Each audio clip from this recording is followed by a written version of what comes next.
right? So let's talk about 30-minute affiliate. Let's talk about structure and strategy for affiliate promotion. So before you even get started, you should already be in a communication mode. We talked about that the other day.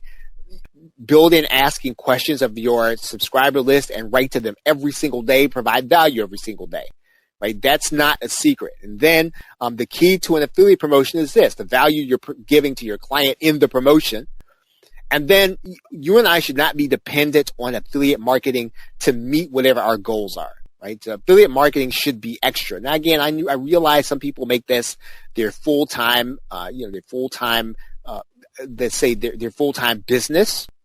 But ultimately, if you are a product creator or you are a service provider, then that should be your primary business. Affiliate marketing or affiliate promotion is extra, right? Now, it should supplement your goal, because if you do that, you're going to make all the right decisions about how you go about picking affiliate offers. Typically, if somebody has to depend on an affiliate promotion in order to make their money for that month or to make their money for that quarter, they'll promote something that isn't necessarily in their best interest. They'll promote something that's outside of their niche because of the let's say the bright shiny object is you can make a lot of money because everybody's making money promoting this. Well, is that going to be good for your subscriber list? And the only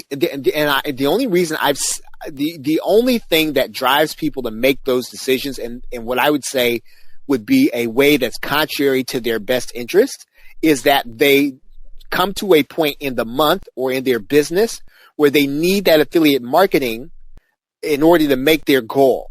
And I do not think you should be depending on affiliate marketing to make your goal.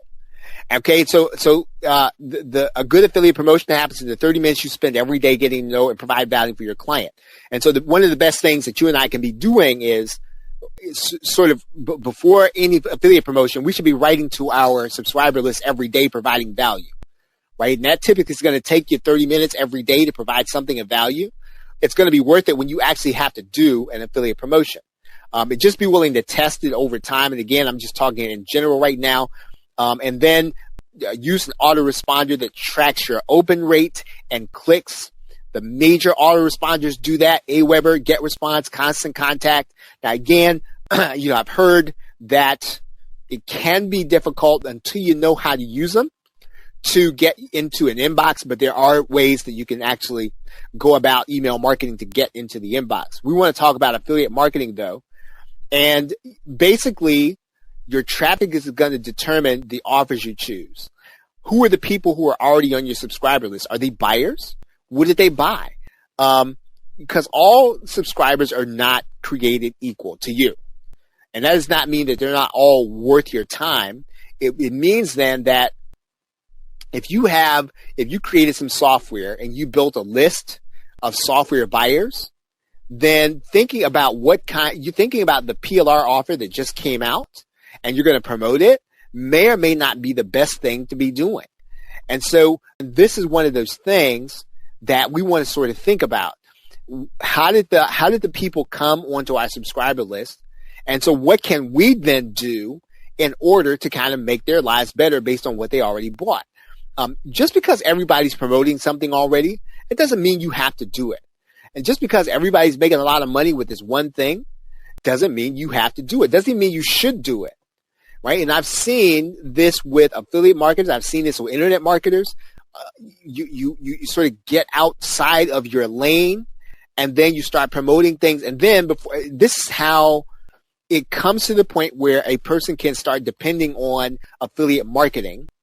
Because what ends up happening is you just kind of burn out your subscriber list on other stuff, right? When somebody comes to your subscriber list, they came to you because they bought something from you.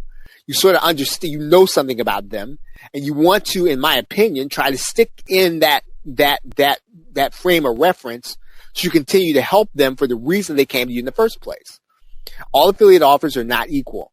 Pick offers based on those that will benefit people in the way you came to know them, right? So if you came to know them because you provided a service and that service was, let's say, that service was doing installation, right? Continue to pick things that are related to that, right? Continue to pick things that they know based on what they've already bought, right? Don't try to guess, right? Because you see that there's a big launch. It's a big time marketer. They're going to be paying some big time commissions, and there's room for all that, right? We don't have to be teetotalers. We don't have to be sort of locked in anything. But what I'm saying to you is that you can be just as profitable, kind of focused, instead of being all over the place, just kind of grabbing something just because something is supposed to make a lot of money. There are a lot of ways to make a lot of money in internet marketing. Those are the part of your opt-in list. Let's say they didn't buy from you. How did the people who got into your opt-in list, how did they get there? That's what you want to start thinking about when you start thinking about what kind of offer you're going to be promoting. If you know the people, how they got to you, then picking an offer should not be very difficult. And then, of course, it always comes back down to, right, what problems are they trying to solve every day, right? When you know that there is a product that will solve a problem that the people on your subscriber list are having, you need to promote that product, and it really does not matter if there's a launch or not. All that really matters is that you know it, and that you know it's going to benefit them, right? So don't feel like just because you're not promoting a launch, first of all, you're not going to make any money. That's just not true. I mean, you can actually earn as an affiliate, and you don't have to promote things that are associated with a launch, right? In fact, in some cases, you're going to be competing against probably nobody, right, on a particular day. So what's a good offer, right? My first question to you, if you were to sit down to me, you were to ask me what a good offer is, I'm going to ask you, well, what's the price point your subscriber list to purchase from? And you ought to know that based on what you sold them and what they became part of your list on. What was the price point? Right? You should have a pretty good idea of what the price point is going to be. And look, if something is a good offer and you want to promote it and it's way out of your league, then listen. Not way out of your league. That's a bad way to put it, but way out of the price range of the people that are going to be part of your email marketing list. And man, there's no reason necessarily to take 2 or 3 days and promote something that is not necessarily going to even be in their price range. If you had somebody come to you from an affiliate marketplace, it's a good chance you may have success in that marketplace. So in other words, let's say you sold something on Warrior Plus. There's a good chance that if you found an offer on Warrior Plus, that offer will work for you. If you launched on JVZoo and that's how they came to you, there's a good chance that if you want to promote something, you can probably find somebody to promote something well on JVZoo. The other thing is, now when you start doing it, you're going to hear a lot of words, right? People are going to start talking about EPCs. They're going to start talking about conversion rates, and quite honestly, folks, those are just words. It's not always going to be the sole thing you and I need in order to make that decision. Because, the fact of the matter is, with people going to landing pages first, you and I really don't necessarily have a true picture of the conversion rate of anything as an affiliate. We don't have a true picture of, let's say, the EPCs, because again, people are, if I say gaming the system, it sounds negative. It's not meant to be. It's just that number is not a true number. The only way you can get that true number is if I sent people exactly from one link to one straight to the offer, and they were all going that way. I could make an assessment, but I can't do that because lots of people are going to be coming in different ways. Some are sending people straight to the offer, right? So again, and then so those statistics can be misleading. Now, what you want to do with statistics is you want to look at the trend, and you want to look at how they move. So in other words, it goes back to calculus, right? It's moving numbers. So in other words, how do the numbers trend? How do the numbers move? Is EPC going up? Is the conversion rate going up? Is the conversion rate steady? What's happening so that so if you're looking at the trend, I think you can't go wrong. But if you're looking at exact numbers, those can be deceiving. Promote people that are going to take care of your clients, right? Do that. Don't promote anybody that you know is not going to take care of your client. I don't really care how well the product sells. I don't care how cool it is. Because more than likely, listen, if you know somebody is just a flat out jerk, they're probably going to treat your client that way. and they're going to, if your client ends up asking for a refund, that's not going to get you what you want, because that's going to come out of your commission. So again, you need to start thinking about, is this somebody I would buy something from? Is this going to be somebody I would do business with? Because if it isn't, quite honestly, if you don't care much for the person, your client's probably not going to care much for them either. And those are going to always be the decisions you're going to make, and you end up probably with refund rates that are higher than you want to. Yeah, you want people to trust your recommendations, right? So definitely get people that are going to take care of your clients. But even if you think that that's a little too airy-fairy, or you think that's a little too, I'd say, Pollyanna, then do it just for this reason. Get people who are going to take care of your clients, because you don't want to deal with refunds coming out of your account, right? So again, if that's just a little too, pie in the sky, you want people to trust your recommendations, do it then for just the fact that you don't want to have a bunch of refunds. I suggest you get good at promoting a particular kind of offer. Get good at promoting a particular kind of offer. And what that means is that it kind of goes back to, you don't have to promote everything, right? And every day doesn't have to be a home run. So in other words, yeah, you could probably promote a software program that might be a little questionable, and you can make a lot of money on a particular day. But more than likely, if you have a subscriber list that you're growing steadily, right? If you sort of build that over time, a little bit at a time, and you look at affiliate marketing as a supplement, then what you're going to do is you're going to make an effort to make sure you understand what people are looking for. You want to find out what days they're likely to buy. So again, start thinking about if you're going to market, let's say, information products about CPA marketing, then get good at promoting those offers. Get good at building your list on those offers, right? Get good at understanding what those people buy. What kind of bonuses do those people like? So again, they're gonna want a different kind of bonus than, let's say, a PLR buyer is going to buy. They're going to want a different bonus than a software creator is going to want. They're going to want a different bonus than, let's say, an offline marketer. Get good at promoting specific kind of offers. Understand what kind of bonuses they like. Understand, this is really important. It's subtle, but you do have to understand it. When you develop a relationship with the people that are going to be on your subscriber list, you will start to figure out whether or not you need to be positioning the product or the bonus in your either in your email or in your videos. So in other words, do the people on your subscriber list, do they care more about the bonus that you're giving, or do they care more about the product? And don't, what I will say is, don't become a holy roller on them. So in other words, well, they're just buying for the bonus. So what, right? If somebody wants to buy something and they want to get it just for the bonus, please, I've seen marketers, they sort of get, sort of in this little high and mighty state. You don't have to do that. It doesn't matter why they want it, right? Sell it to them in the way they want to buy it, for whatever the reason is. And so if you know that the people on your subscriber list want a particular offer because of your bonus, then don't stop offering them, right? So again, understand whether or not you need to position the product or the bonus. If people don't care about the product, they're indifferent to that, then position your bonus. You need to understand how much pre-selling you need to do in an email. So that, again, see, this really does come back down to getting good at promoting a particular kind of offer, because once you do that, then you do understand when you're going to have to pre-sell. And what happens is, when you start getting all over the place, then what's going to happen is, your emails are not going to sound like a newsletter. They're going to just sound like a straight pitch.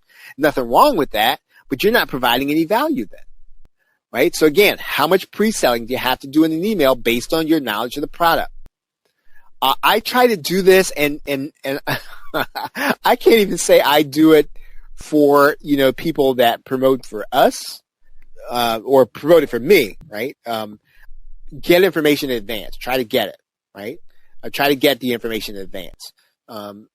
Because what you have to do, you need a little time to kind of develop your promotion. So you need to understand what the product is about. If you can get a review copy, get one. It's not super important. I used to think that I needed a review copy, and sometimes I still will, so that I can review it and then figure out what the premiums are going to be. But I like to at least see it. Sometimes you can pretty much do it with the JVs sort of with their writing about what's in it, right? So if they don't have the product ready, I mean, don't really feel like you have to have it. It's not super important, but if you can get a review copy, get one. You want to know basically what's inside. That's what you really want to know. And then you want to focus on what's in there that will help people that are buying it. One question I always try to ask is there a particular part of this that's underappreciated? In other words, the marketer themselves don't really know what they've produced. In other words, they've put this thing together, but there's one part of it that's really cool, and they didn't give it any emphasis, right? So it's underappreciated. Is there something in the package that's going to surprise them, right? So again, if you get information on that in advance, that's the kind of stuff you want to put in your promotion. Internet marketing is a very small community. And the likelihood that if you're promoting something that somebody else is going to be promoting it to, you do need to stand out, right? You do need to stand out. Is there something in there in the package that's not in the copy, right? Nobody's perfect, and some people leave stuff out. And you get in there, if you get a chance to see it, then what you can do is you can emphasize that thing, and you can emphasize what's in there in a way that other people are not. And what that's going to do is that's going to cause you to put some kind of additional premium or bonus based on something that's not in the copy. And that's going to make your bonus unique, right? So that kind of brings me to the other point that I really want to make, and that is to find premiums. Find premiums, really and truly. Bonus incentives matter. They do, right?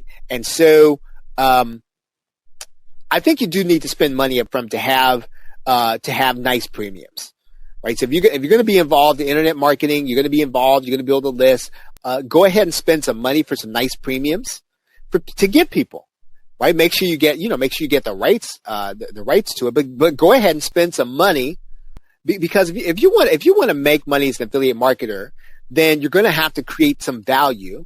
And sometimes the only way to create that value is, I mean, you can talk all day long about the product, right? I mean, you can do sales videos. You can tell them how it's going to make their life wonderful, and none of that's going to matter, right? Sometimes the only thing that really matters is the incentive you give them. Try to purchase bonus. And when I say premiums, I mean bonuses. Try to purchase things you know people in your niche are not going to have, right? Try to find something that you know, right? You found this thing and you just have not seen them on the bonus page. Try to buy those things.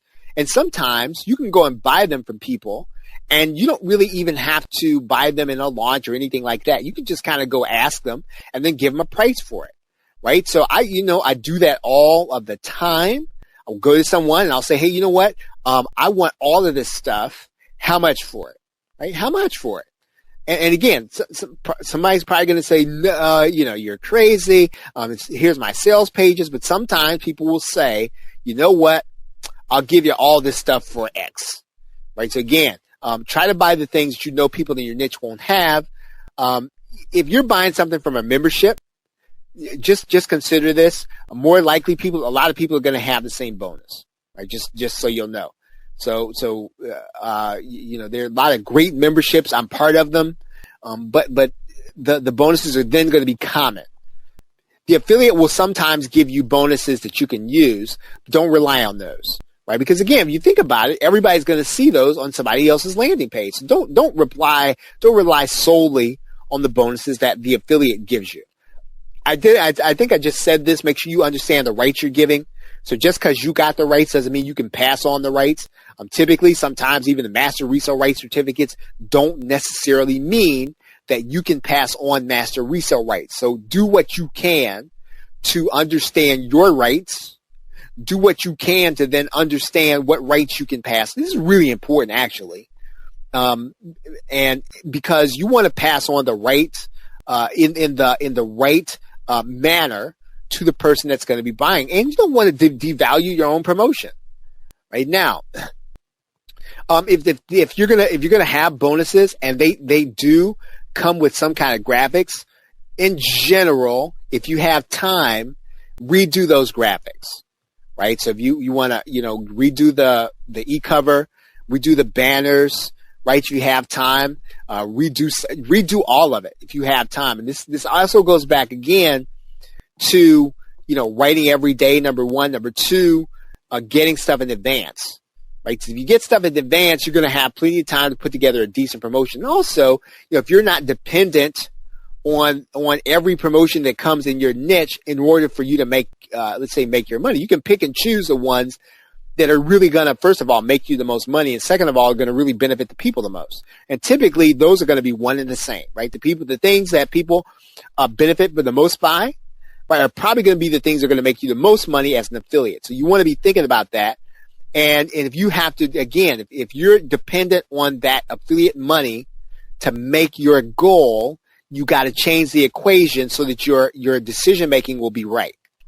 Okay, anytime you're going to add a bonus, it ought to fit the angle you're taking. So if you're gonna take the angle that you need to take this, and you're gonna run your own plumbing business, right? Let's just say that's the angle you're gonna take. Then all your bonuses should be in line in helping that person run their own plumbing shop. Your bonuses should fit the offer you're promoting. So in other words, this is you're promoting a Facebook Live product, and you've got a YouTube Live bonus. No. Please don't do that.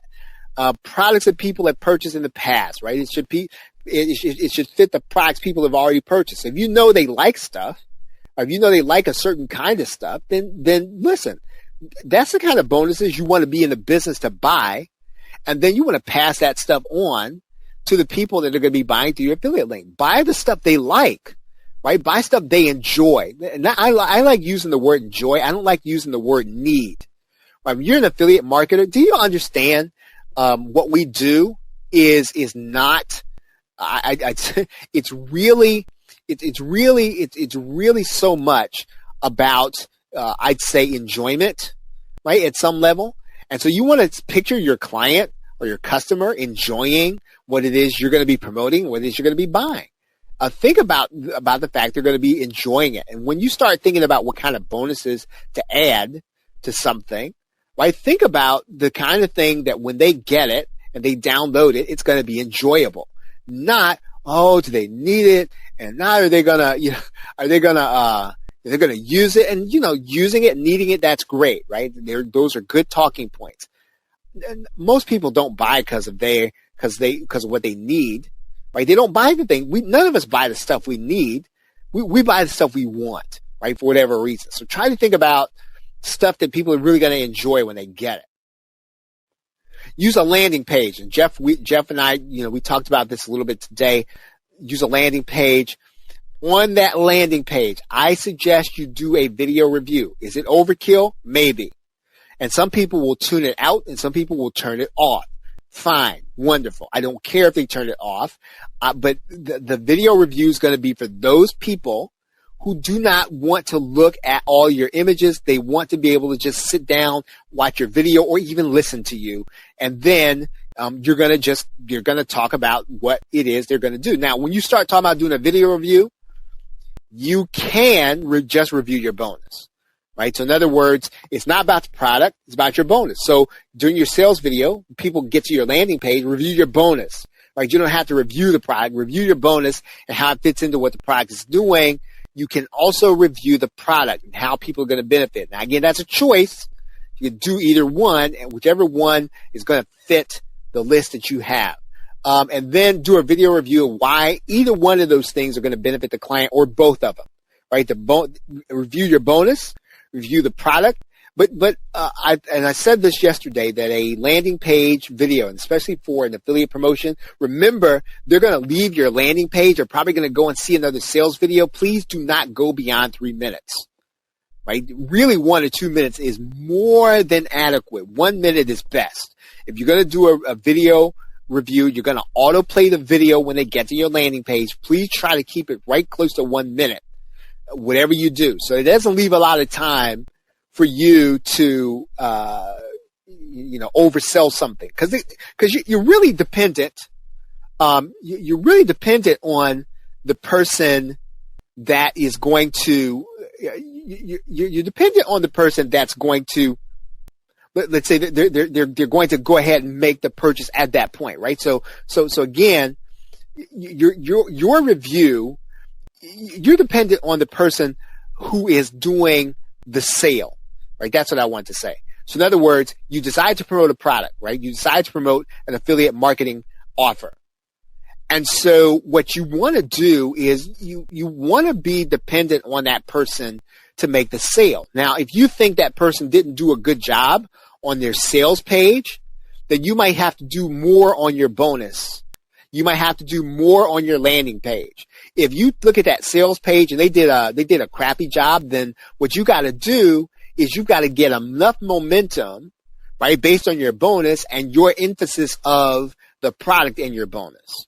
Right, so it's not just about what they're going to do. Now, if they're doing a great job on the sales page, what you're going to do is you're just going to say, "Hey, you know what?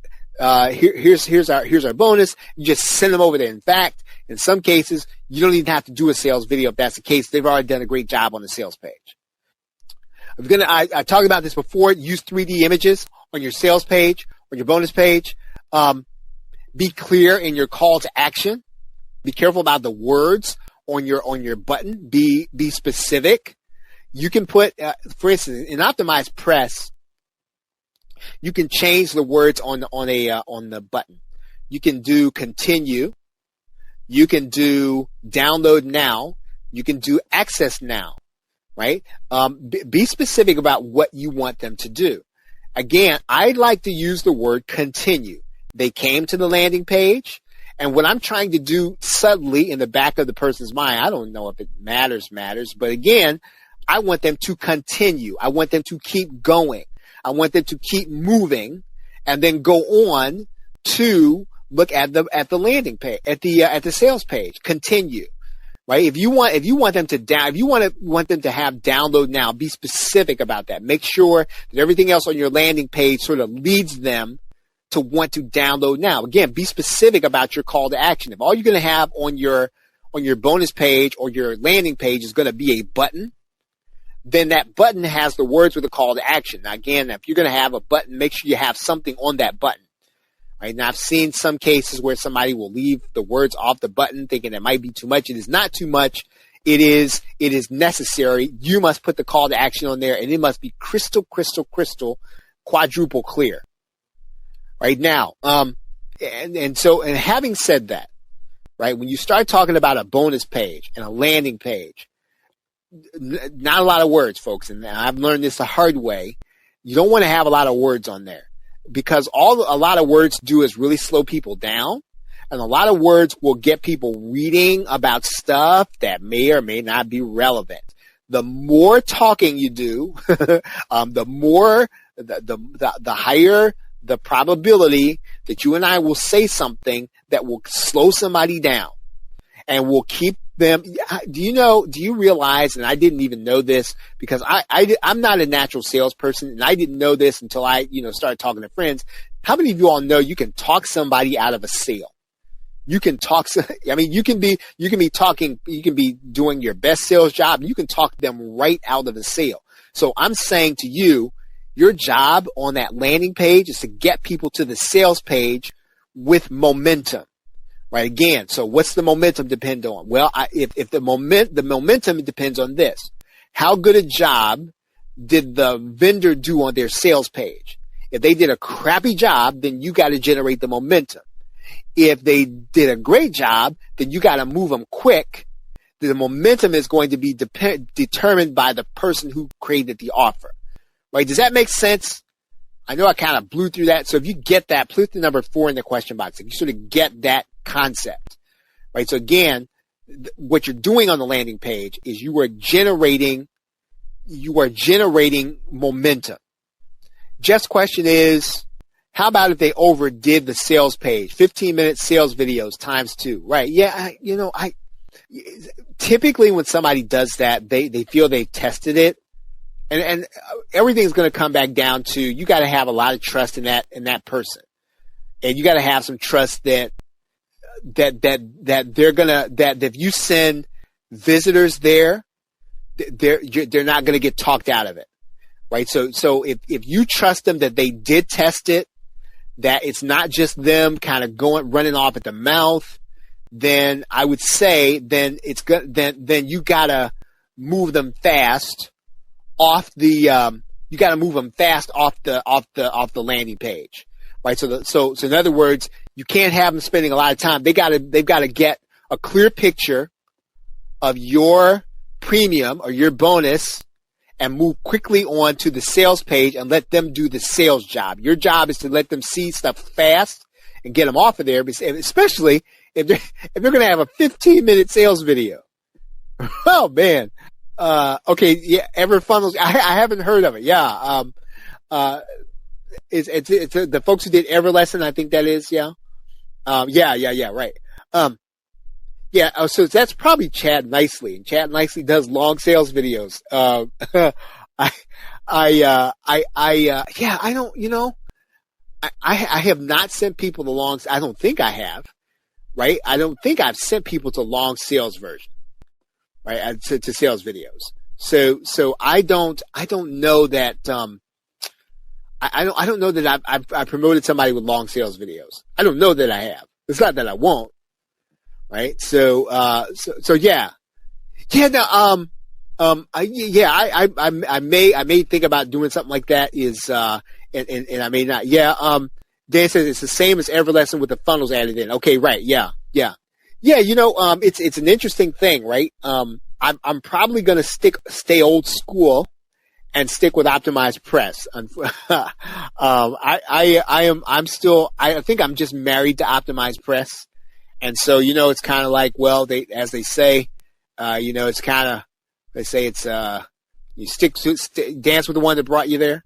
So, but yeah, so when you're promoting as an affiliate, go light on the number of words. Don't have a lot of words on your landing page, regardless. I don't even know I don't care what the occasion is. You don't need a lot of words on there because you got to get people off of there onto the sales page. And this is just my own personal opinion. I don't like putting people on bonus landing pages, right? Because the internet marketing community, especially those of us who are in the business opportunity niche, right? We are a diverse group. And if you put this, let's say a business dude, right, in a suit and tie on your landing page, someplace in the back of my mind, I'm telling you, it's just going to turn me off, right? It's going to turn some people off. It's going to attract some people.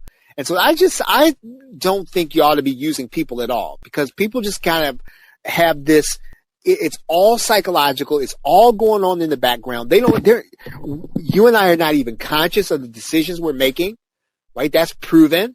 And we see a person, how they're dressed, what they're doing. All of that has an effect. And unless you think that person is helping your customer, I don't think you need people on there. It's not, because really and truly, what we're trying to do, unless you can very clearly put people on. This was in a course I took, I don't know, back in 2010, a guy named Mike Hill. He did something called CPA Tsunami.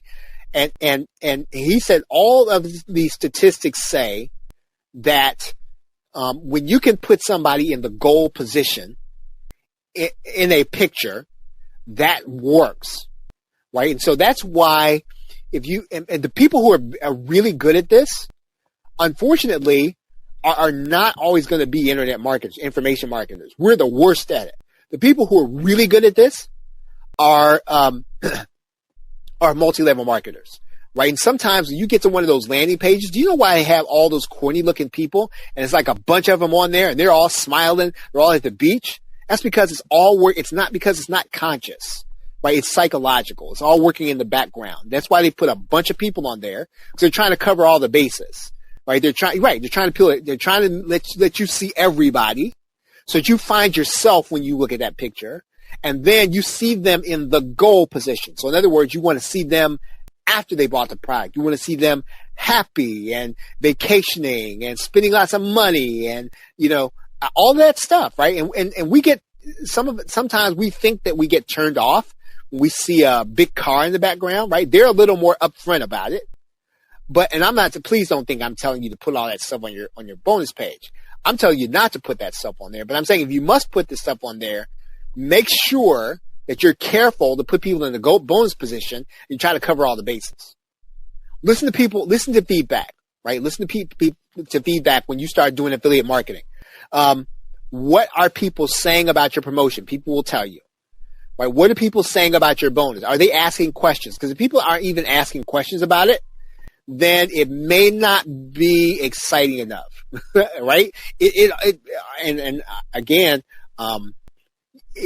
ought to make somebody ask you, hey, is this bonus going to be available, let's say, in a week? If you start getting questions like that, you know you put together the right thing, right? If you don't hear anything and nobody cares and people are kind of going to your landing page, they're not even going on to the sales page, you need to spruce it up a little bit, right? And again, people will tell you why. And again, this does kind of go to what Jeff was saying. You want to be watching your statistics. If people are going to your landing page and they're not going on to the sales page, it's probably because you didn't generate enough momentum, or you didn't give them something exciting enough to move on off your landing page. And so if you start looking at your stats and you say, boy, man, I had 100 clicks to the bonus page and only had 1 click to the sales page. Something is wrong with your landing page, right? Something is wrong with your sales video. Something's wrong on that page that people just didn't feel like, you know what, it's not even worth my time to go look at this. And so you got to get them off of there. And so your bonus will typically do that if it's exciting enough. What are people telling you about your sales video, right? Are people watching the sales video? Do they remember what you said in it? Do they remember the details you offered in it? Do they remember the things that you said? If they're not, if you're not hearing anything, doesn't mean it probably means then that people are dismissing it. They're turning it off. They don't want to hear it, right? And so again, that sales video needs to be an ally. It needs to be a partner to what's on your bonus page, but it can be an impediment if it's slowing people down, right? Again, everything in your bonus page ought to speed up the process, because if it's not, right, then you've got too much of something or not enough of something else, right? Are people reading your email, right? So you can get a sense for whether or not people are reading your email. Do people quote you back? If you ask for feedback, are you hearing from people to write you back? Well, every so often, right? Even when you do an affiliate promotion or the days you're not doing affiliate promotion, you should be asking for feedback for people to write you back, so that you can get a sense for whether or not people are reading your email. Excuse me. Because if you're not, again, that means then that you got to get people to start reading. You got to start digging deeper to get people into what you're saying. Do people care? And again, I said this before. The last thing is, do people care about your bonus? Because if nobody cares about it, it's probably not exciting enough. It's probably not a bonus. And again, in this age where people are stockpiling stuff, right? That's not always going to be the thing. Sometimes it is. Sometimes people care about the stuff and you need to stockpile stuff. But sometimes what you really need to do is kind of give some thought to a narrative, try to figure out what people are trying to become, and then you want to put your bonus on that. Because trust me, when you were competing against other affiliates, most affiliates are pressed for time. Right, and I shouldn't say this, but most affiliates are probably going to put together their promotion about an hour before the launch, right? But you can beat any affiliate if you know about it ahead of time, if you put a little time into it, you put a bonus page together, you do a bonus video, and you do some other graphics. You are probably going to outperform most people, even if you don't have as much traffic, right? Even if you don't. Right. And I don't know why that is. It just is. Right. So again, put something together that people are going to care about.